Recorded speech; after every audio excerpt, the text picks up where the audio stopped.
हरियाणा की हर अपडेट के लिए बेल आइकन दबाएं और सब्सक्राइब करें STV हरियाणा न्यूज। नमस्कार, हरियाणा न्यूज देख रहे हैं आप और मैं हूं आपके साथ सोनिया सतानी। रुक कर लेते हैं सुपरफास्ट खबरों की ओर।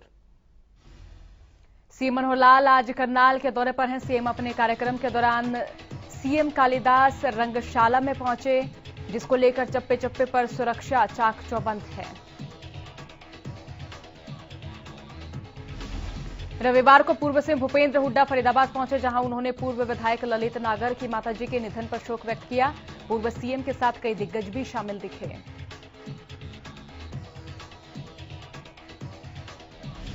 कृषि कानूनों के खिलाफ किसानों का आंदोलन 130वें दिन भी लगातार जारी है और अब किसानों ने आंदोलन तेज करने की रणनीति बनाई है।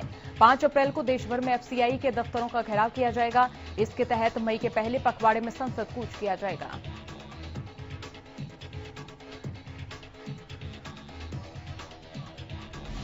देश में कोरोना संक्रमण के मामलों में एक बार फिर रिकॉर्ड तोड़ बढ़ोतरी हुई है।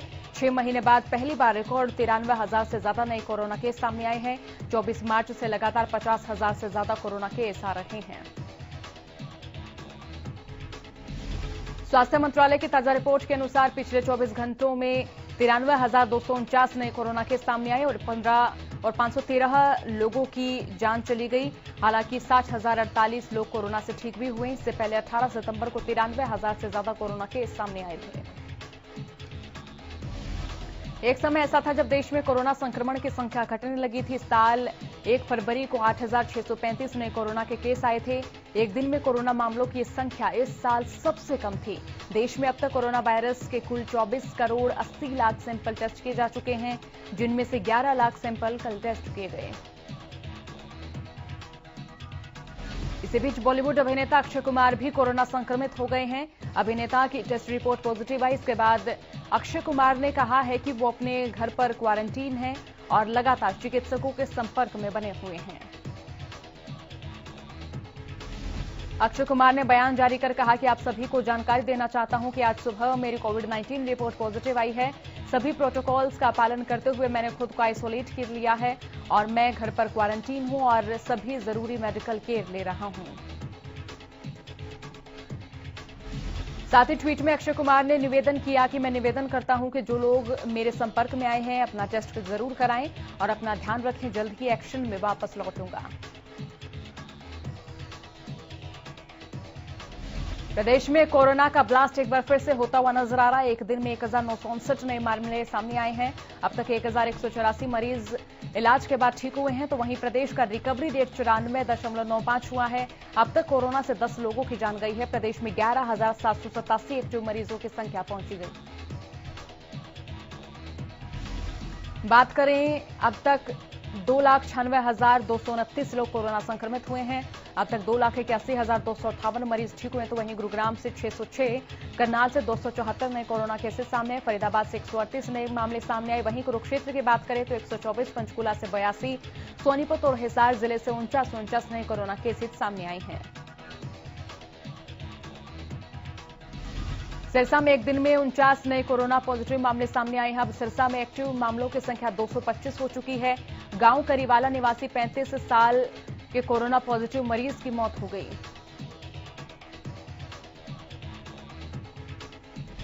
सिरसा में अब तक कुल 8,504 लोग कोरोना संक्रमित हो चुके हैं। वहीं 18 लोगों के ठीक होने से घर जाने वाले लोगों की संख्या अब 8,161 हो चुकी है। नागरिक अस्पताल के उप civil surgeon doctor Viresh Bhushan ने बताया कि एक बार फिर सिरसा में कोरोना के आंकड़े बढ़ने लगे हैं। उन्होंने कहा कि स्कूलों में भी कोरोना के मामले सामने आ रहे हैं और ऐसे में स्वास्थ्य विभाग लोगों से कोविड-19 नियमों की पालना करने की अपील कर रहा है। अंबाला में आज फिर कोरोना के 138 मामले सामने आए, तो वहीं 2 लोगों की मौत भी हो गई है। 76 लोग कोरोना से जंग जीत कर डिस्चार्ज हुए हैं। अंबाला शहर में सबसे ज्यादा 52 नए कोरोना पॉजिटिव केस सामने आए, तो वहीं अंबाला कैंट में 27 कोरोना पॉजिटिव मरीज सामने आए।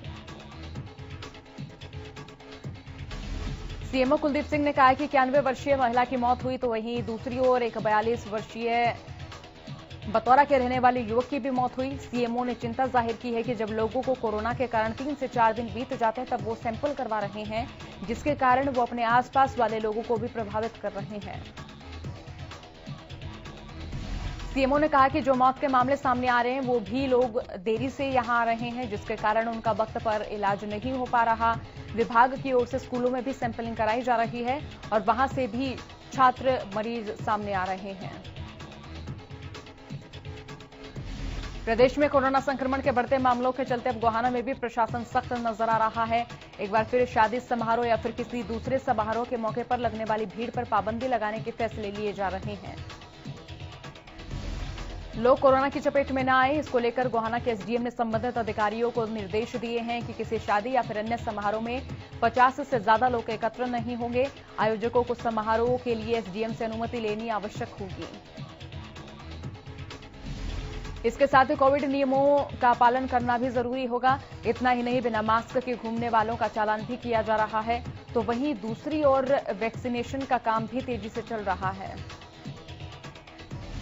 सिरसा के मिनी बाईपास पर हुडा के निकट किसान संगठनों द्वारा शनिवार को स्थापित किए गए किसान चौक को रात के समय तोड़ दिया गया। शहीदों की मिट्टी से स्थापित नींव को करीब 100 मीटर दूर तक फेंक दिया गया। इससे गुस्साए किसान संगठन के सदस्यों ने सड़क पर धरना प्रदर्शन किया। हरियाणा किसान मंच के प्रदेश अध्यक्ष प्रहलाद भारू खेड़ा ने कहा है कि देश भर में अलग अलग स्थानों से लाई गई मिट्टी से किसान चौक की नींव रखी गई थी। उन्होंने कहा कि चौक को तोड़कर शहीदों का अपमान किया गया। इस अपमान को कतई बर्दाश्त नहीं किया जाएगा। कोरोना महामारी का असर कृषि कार्यों पर भी दिखाई देने लगा है। प्रवासी मजदूरों के समुचित संख्या में न पहुंच पाने के कारण न केवल कृषि कार्य में देरी हो रही है बल्कि मजदूरी भी काफी महंगी हो गई है।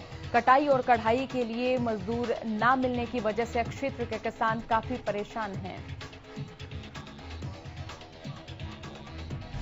क्षेत्र के किसानों का कहना है कि कोरोना की वजह से इस बार उत्तर प्रदेश, बिहार, झारखंड और मध्य प्रदेश से आने वाले प्रवासी मजदूर नहीं पहुंचे। इस वजह से जहां पहले करीबन 4,000 रुपए की मजदूरी में गेहूं के 1 एकड़ फसल की कटाई हो जाती थी, वहीं इस बार 7,000 से भी अधिक रुपए देने पड़ रहे हैं। गेहूं और सरसों की फसलों की एक साथ कटाई चल रही है तो किसानों को ज्यादा परेशानी उठानी पड़ रही है। प्रवासी मजदूरों के न आने से किसानों का दोहरा नुकसान हो रहा है। टोहाना में महिला का अश्लील वीडियो बनाकर ब्लैकमेल करने के मामले में पुलिस ने गिरफ्तारी की। मामले में पुलिस ने 3 साल तक दुष्कर्म करने वाले आरोपी बाबा अमरवीर और उसके साथी को गिरफ्तार किया। पुलिस ने आरोपी को रतिया रोड स्थित अंबेडकर चौक से गिरफ्तार किया। गौरतलब है कि शहर की कॉलोनी की रहने वाली महिला ने ऑफिसर कॉलोनी के अमरवीर पर अश्लील वीडियो बनाकर दुष्कर्म करने का आरोप लगाया था, जिसके बाद पुलिस ने आरोपियों के खिलाफ गैंगरेप की धाराओं में मुकदमा दर्ज कर जांच शुरू कर दी थी। प्रदेश के गृहमंत्री अनिल विज ने राहुल गांधी के हार्वर्ड कैनेडी स्कूल के एम्बेसडर निकोलस बर्न्स को दिए इंटरव्यू को लेकर सवाल उठाते हुए उन पर निशाना साधा है। विज ने कहा कि राहुल गांधी ने देश की समस्याओं को हल करने के लिए विदेशी ताकतों को निमंत्रण दिया। राहुल गांधी देश को दोबारा गुलाम बनाना चाहते हैं, उनकी सोच पर सारे देश को ध्यान देना होगा। विज ने कहा कि बड़ी मुश्किल से हमने आजादी प्राप्त की है और विदेशी ताकतों को हमने बाहर निकाला है, लेकिन राहुल गांधी दोबारा उन्हें निमंत्रण दे रहे हैं कि वो इसमें दखल दें, जिसकी किसी भी सूरत में इजाजत नहीं दी जा सकती। विज ने कहा कि सभी जिले के एसपी को आदेश दे दिए हैं कि वो रोजाना 12 से 1 बजे के बीच लोगों की समस्याएं सुने। अगर पुलिस से संतुष्ट नहीं है तो तमाम लोग मेरे पास आ सकते हैं। उन्होंने कहा कि स्वास्थ्य समस्याओं के चलते अब हफ्ते में 2 दिन जनता दरबार लगाया जाएगा। अंबाला के पीडब्ल्यूडी रेस्ट हाउस में लगे जनता दरबार में गृहमंत्री अनिल विज ने जनता की समस्याएं सुनी। इस दरबार में ज्यादातर समस्याएं पुलिस विभाग से जुड़ी थी। अंबाला से ही नहीं, पूरे हरियाणा से लोग अपनी समस्याएं लेकर आए, जिसे अनिल विज ने कुछ मौके पर ही निपटा दिया और कुछ का हल निकालने के लिए संबंधित विभाग को आदेश दिए। हरियाणा में पैदा होने वाला बाजरा अब मशहूर कंपनियों के बिस्किट का स्वाद बढ़ाएगा। इसको लेकर राज्य सरकार ने विभिन्न बिस्किट कंपनियों और बेकरी उत्पादकों से संपर्क साधा है। इस बात की जानकारी प्रदेश के कृषि मंत्री जेपी दलाल ने साझा की। कृषि मंत्री जेपी दलाल ने भिवानी में बताया कि प्रदेश सरकार ने पिछले सीजन में 7,70,000 मीट्रिक टन बाजरे की खरीद न्यूनतम समर्थन मूल्य 2,150 रुपए पर की है। इसके रखरखाव पर भी 2,400 रुपए प्रति क्विंटल का खर्च आया, जबकि बाजार भाव 1100 से 1,200 रुपए प्रति क्विंटल ही है। ऐसे में राज्य सरकार ने लगभग 1000 करोड़ का घाटा उठाते हुए किसानों के उत्पाद को खरीदा। इसी घाटे को कम करने के लिए राज्य सरकार ने बाजरे की ज्यादातर खपत को लेकर नीति बनाई। फरीदाबाद के निकिता हत्याकांड मामले में पीड़ित परिवार को आदेश की कॉपी मिली। आदेश की कॉपी का अध्ययन वकील करेंगे। दोनों दोषियों को फांसी के लिए हाईकोर्ट में अपील की जाएगी। जेजेपी विधायक रामकुमार गौतम कोरोना पॉजिटिव मिले। गृह मंत्री अनिल विज ने फोन पर रामकुमार गौतम का हालचाल जाना और चेस्ट इन्फेक्शन और कोरोना से संक्रमित है रामकुमार गौतम। प्रदेश के शिक्षा मंत्री कंवरपाल गुर्जर ने कांग्रेस प्रदेश अध्यक्ष कुमारी शैलजा के उस बयान पर पलटवार किया जिसमें कुमारी शैलजा ने कहा था कि बीजेपी लोकतंत्र की आवाज दबाने का काम कर रही है। अगर कोई आवाज उठाता है तो उस पर मुकदमा दर्ज हो जाता है। शैलजा के इस बयान पर पलटवार करते हुए कंवरपाल गुर्जर ने कहा कि इतना लोकतंत्र पहले कभी रहा नहीं। कांग्रेस लोगों पर अत्याचार करती थी, झूठे मुकदमे दर्ज कराती थी। जैसे उन्होंने इमरजेंसी लगाई, सारी दुनिया को पता है। आज जिस तरह सबको आजादी बोलने की है वो कांग्रेस राज में नहीं थी। हालांकि अब तक सरकार ने ऐसा कुछ नहीं किया। सबको स्वतंत्रता है। अगर मैं अपनी स्वतंत्रता का इस्तेमाल करके दूसरे की स्वतंत्रता में बाधा डालता हूं तो वो अपराध है। हर आदमी को एक दूसरे की स्वतंत्रता का सम्मान करना चाहिए, अपने कर्तव्य का पालन करना चाहिए। हरियाणा कांग्रेस में संगठन विस्तार को लेकर गतिविधियां तेज हो गई हैं। हरियाणा कांग्रेस प्रभारी विवेक बंसल ने 5-6 अप्रैल को दिल्ली में हरियाणा के सभी जिलों के पर्यवेक्षकों को बुलाया, जहां वो 2 दिनों तक पर्यवेक्षकों से फीडबैक लेंगे। सिरसा के पक्का मोर्चा धरना स्थल पर पहुंची। मिट्टी सत्याग्रह यात्रा करीब 800 गांव के शहीदी स्मारकों की मिट्टी लेकर पहुंचे। सिरसा में मिट्टी से स्मारक बनाया गया। कृषि कानूनों के खिलाफ बीजेपी नेताओं का विरोध थमने का नाम नहीं ले रहा। फतेहाबाद में किसानों ने बीजेपी कार्यालय का घेराव किया और जमकर नारेबाजी की। किसानों को बीजेपी सांसद और विधायक के पहुंचने की सूचना मिली थी, जिसके बाद किसान बीजेपी कार्यालय के बाहर काले झंडे लेकर पहुंच गए और बीजेपी के खिलाफ जमकर नारेबाजी की गई। इस दौरान किसानों ने राकेश टिकैत पर हुए हमले का भी आरोप बीजेपी पर लगाया। किसानों के विरोध की सूचना मिलने के बाद बीजेपी कार्यालयों में सांसदों और विधायकों की होने वाली मीटिंगों को रद्द कर दिया गया। किसान नेता राकेश टिकैत के ऊपर हमले के बाद किसान नेताओं ने प्रतिक्रिया दी। भारतीय किसान यूनियन अंबावता के नेताओं ने बयान दिया है कि किसान नेताओं ने कहा है कि सरकार किसान नेता पर हमला करवाने की निंदा करते हैं। साथ ही कहा कि सिंघू बॉर्डर पर चल रहे आंदोलन में सभी व्यवस्थाएं किसानों ने की हैं। वहीं किसान नेताओं ने कहा है कि आरोपियों को जल्द गिरफ्तार किया जाएगा। और इसी बीच किसान नेता राकेश टिकैत पर राजस्थान के अलवर में हुए हमले को लेकर ढांसा बॉर्डर धरने पर किसानों में नाराजगी देखने को मिल रही है। किसानों ने राकेश टिकैत पर हुए हमले की कड़ी निंदा करते हुए दोषी पर जल्द से जल्द कड़ी कार्रवाई की मांग की। साथ ही किसानों ने सरकार पर आरोप लगाते हुए कहा कि सरकार की मंशा किसान आंदोलन को बदनाम और खराब करने की है।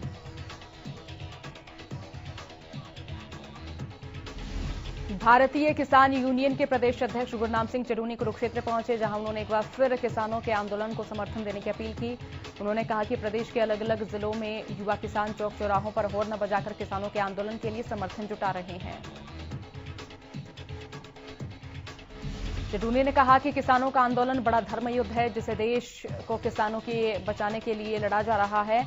किसान नेता राकेश टिकैत पर हुए हमले पर चडूनी ने कहा कि राकेश टिकैत पर जो हमला हुआ निंदनीय है। हमें कई बार डराने धमकाने की धमकियां दी गई हैं। चडूनी ने कहा कि डराने धमकाने से किसानों का आंदोलन बंद नहीं होगा। उन्होंने कहा कि किसान आंदोलन को समाज का हर वर्ग अपना समर्थन दे रहा है और वो अपनी जंग जीत कर ही रहेंगे। साथ ही 4 अप्रैल को जींद में होने वाली दिल्ली के सीएम अरविंद केजरीवाल की किसान महापंचायत पर चडूनी ने कहा कि कुछ राजनीतिक दल आंदोलन की आड़ में अपना भला करने की सोच रहे हैं। करनाल में मार्केट कमेटी के दफ्तर से किसानों ने धरना खत्म कर दिया। करनाल के उपायुक्त के आश्वासन के बाद किसान शांत हो गए। उपायुक्त की ओर से कहा गया कि अगर कोई बिना मैसेज के भी किसान किसी भी खरीद पर जाएगा तो उसको गेट पास दिया जाएगा और उसकी गेहूं की फसल खरीदी जाएगी। मार्केट कमेटी में खड़ी किसान की टोली की गेहूं भी डीसी के सामने ही खरीद एजेंसी ने खरीदी। दरअसल किसान चाहते थे कि मंडी में जब भी उनकी गेहूं की फसल आए तो उनको गेट पास मिले और उनकी गेहूं की फसल खरीदी जाए, चाहे उनके पास मैसेज आया हो या फिर नहीं। प्रदेश में गेहूं और सरसों की खरीद चल रही है। फर्रुखनगर अनाज मंडी में भी किसान अपनी फसल लेकर पहुंच रहे हैं। वहीं गुरुग्राम पहुंचे डिप्टी सीएम दुष्यंत चौटाला ने कहा कि जो भी रजिस्टर्ड किसान हैं उनकी फसल को तुरंत खरीदा जाएगा। इसके लिए 50% किसानों को सरकार की ओर से बुलाया जाएगा। 20% किसान जो चाहते हैं कि उनकी फसल पक चुकी है, तय समय से पहले सरकार उनकी फसल खरीदे तो 24 घंटे में उनको टोकन दे दिया जाएगा। वहीं आड़तियों को भी 30% अधिकार दिया गया है, जिससे आड़ती के माध्यम से भी किसान रजिस्टर करा सकते हैं। हमारी कोशिश के ही किसानों को परेशान ना होना पड़े और महामारी में मंडियों में अव्यवस्था ना फैले। डिप्टी सीएम ने दावा किया है कि प्रदेश के किसानों का एक एक दाना खरीदा जाएगा। पलवल में गेहूं की न्यूनतम समर्थन मूल्य पर सरकारी खरीद 1 अप्रैल से शुरू हो गई। गेहूं की खरीद सुचारू ढंग से जारी रखने के लिए प्रशासन पूरी तरह से सक्रिय है। मार्केट कमेटी के सचिव नरवीर सिंह ने बताया, मंडियों में 6,317 मीट्रिक टन गेहूं अलग अलग सरकारी एजेंसियों की ओर से खरीदा गया। नरवीर सिंह ने बताया कि सरकार के निर्देश अनुसार मेरी फसल मेरा ब्यौरा पोर्टल पर पंजीकृत किसानों को ही एसएमएस भेजे जा रहे हैं। मंडियों में किसानों की सुविधा और खरीद व्यवस्था को सुचारू ढंग से चलाने के लिए कमेटी का गठन किया गया। उन्होंने किसानों से आग्रह किया कि किसान मेरी फसल मेरा ब्यौरा पर अपना पंजीकरण अवश्य कराएं। जिन किसानों ने मेरी फसल मेरा ब्यौरा पोर्टल पर पंजीकरण नहीं कराया, उनकी सुविधा के लिए मेरी फसल मेरा ब्यौरा पोर्टल 5 और 6 अप्रैल को पुनः खोला जाएगा। गोहाना की अनाज मंडी में गेहूं की आवक शुरू हो गई। गंगाना गांव का एक किसान अपनी गेहूं की फसल को लेकर अनाज मंडी में पहुंचा। वही मंडी सचिव ने कहा कि गेहूं में खरीद जो है वो सभी इंतजाम पूरे कर लिए गए हैं और अभी तक 100 से ज्यादा किसानों को एसएमएस भेजकर उनको फसल लाने के लिए कहा गया है। इसके अलावा कोविड-19 की गाइडलाइन को ध्यान में रखते हुए व्यापारियों और स्टाफ कर्मचारियों को भी निर्देश दिए गए हैं कि मंडी में पहुंचे जो किसान वो मास्क और सैनिटाइजर की सुविधा जरूर उपलब्ध कराएं और उनका जरूर फायदा उठाएं। सोनीपत के सिंघू बॉर्डर पर लगातार किसानों का आंदोलन जारी है। किसानों के आंदोलन को मजबूती देने के लिए अब खेलों का आयोजन कराया जा रहा है। सिंघू बॉर्डर पर वॉलीबॉल किसान प्रीमियम लीग शुरू की गई, जिसमें कुल 40 टीमों ने हिस्सा लिया। ये प्रतियोगिता 2 दिवसीय है और इस प्रतियोगिता में महज 10 टीमें बची हैं जिनमें मैच खेले जा रहे हैं। इस प्रतियोगिता को कराए जाने के पीछे की वजह है किसान आंदोलन को मजबूती देना।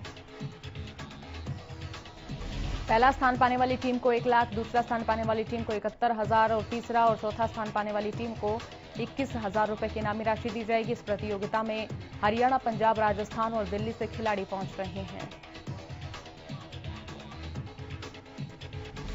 अब यमुनानगर से मेरठ और शामली जाने वाली बसों को पकड़ने के लिए सहारनपुर नहीं जाना पड़ेगा। कैबिनेट मंत्री कंवरपाल गुर्जर ने हरी झंडी दिखाकर मेरठ और शामली के लिए बस को यमुनानगर से रवाना किया। कैबिनेट मंत्री कंवरपाल गुर्जर ने इस दौरान कहा कि इन बसों के चलने से यमुनानगर की जनता को लाभ होगा। इस दौरान मंत्री ने यमुनानगर डिपो की तारीफ भी की।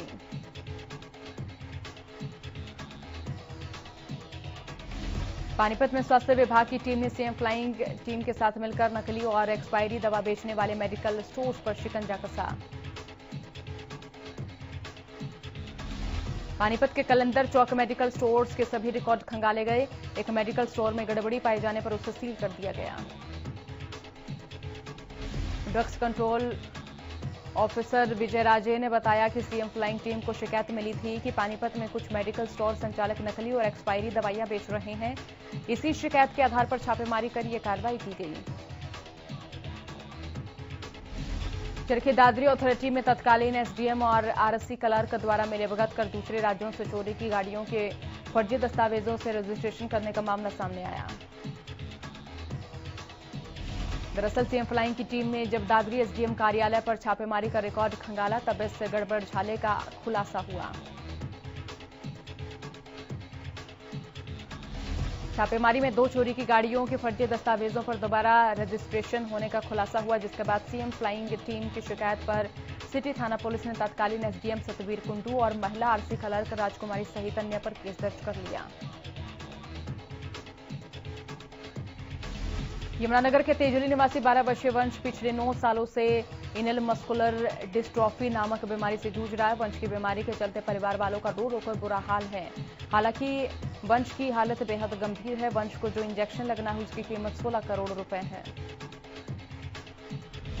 परिवार ने कई एनजीओ और सामाजिक संगठनों से संपर्क साधा, लेकिन हर जगह निराशा ही हाथ लगी। वहीं मामले में प्रदेश के कैबिनेट मंत्री कंवरपाल गुर्जर ने बताया कि मीडिया के जरिए मामला उनकी जानकारी में आया है, सहायता जरूर करेंगे। कंवरपाल गुर्जर ने भरोसा जताया कि वो नियमानुसार कोशिश करेंगे जिससे कि अंश की मदद हो सके। जिला सिविल सर्जन डॉक्टर विजय का कहना है कि यह बीमारी भारत में लाइलाज है। दवाइयों से इस बीमारी पर कोई फर्क नहीं पड़ता और इसका इलाज विदेशों में है, लेकिन यह बहुत महंगा है।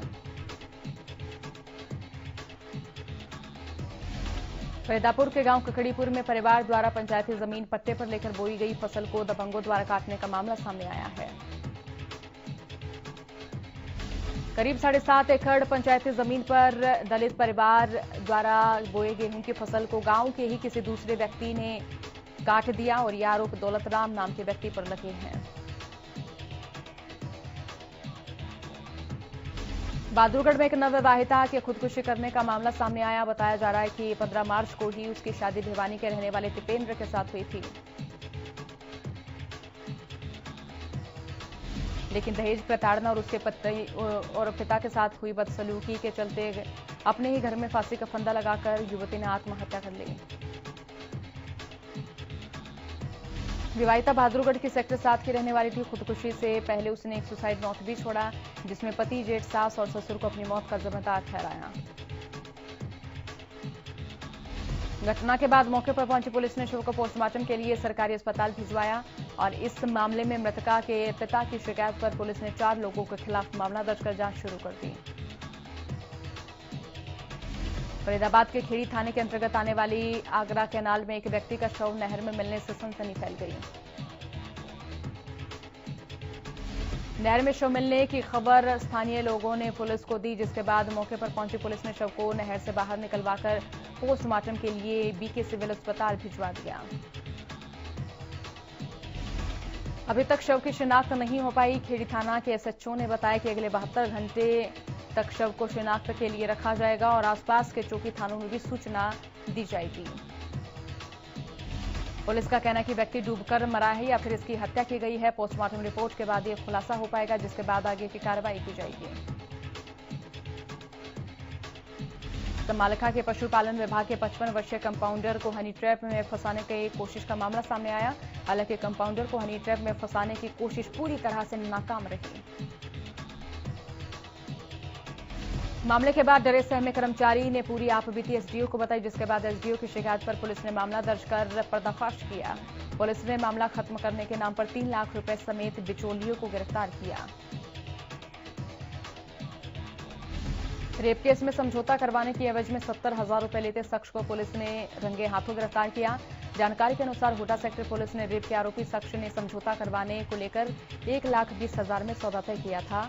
ये व्यक्ति 50,000 रुपए पहले ही ले चुका था। पुलिस ने आरोपी को गिरफ्तार कर कोर्ट में पेश किया।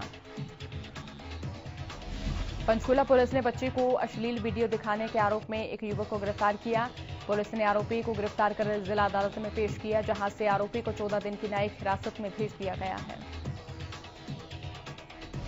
गुरुग्राम की क्राइम यूनिट टीम ने ब्लाइंड मर्डर केस में खुलासा करते हुए बदमाशों को गिरफ्तार किया। पुलिस ने शुभम हत्या मामले में 3 आरोपियों को गिरफ्तार किया। बता दें कि बीती 26 मार्च को आरोपियों ने आपसी रंजिश में शुभम की गोलियों से भूनकर हत्या कर दी थी। फिलहाल पुलिस ने आरोपियों के खिलाफ मामला दर्ज कर आगामी जांच शुरू कर दी है। पुलिस की क्राइम यूनिट सेक्टर 17 ने यूपी नोएडा के कुख्यात गैंगस्टर सुंदर और रणवीर भाटी गैंग के शार्प शूटर को गिरफ्तार करने में कामयाबी हासिल की।